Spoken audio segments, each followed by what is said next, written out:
جب تمہارے پروردگار نے فرشتوں سے کہا کہ میں مٹی سے انسان بنانے والا ہوں، جب میں اس کو درست کر لوں اور اس میں اپنی روح پھونک دوں تو اس کے آگے سجدے میں گر پڑنا، سو تمام فرشتوں نے سجدہ کیا مگر ابلیس کہ وہ اکڑ بیٹھا اور کافروں میں ہو گیا۔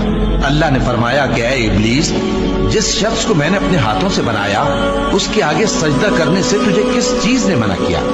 کیا تو غرور میں آ گیا یا اونچے درجے والوں میں تھا؟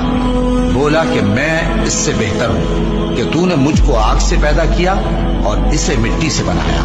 فرمایا بس یہاں سے نکل جا، تو مردود ہے اور تجھ پر قیامت کے دن تک میری لعنت پڑتی رہے گی۔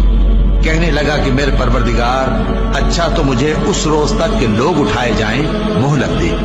فرمایا کہ تجھ کو مہلت دی جاتی ہے اس روز تک جس کا وقت مقرر ہے۔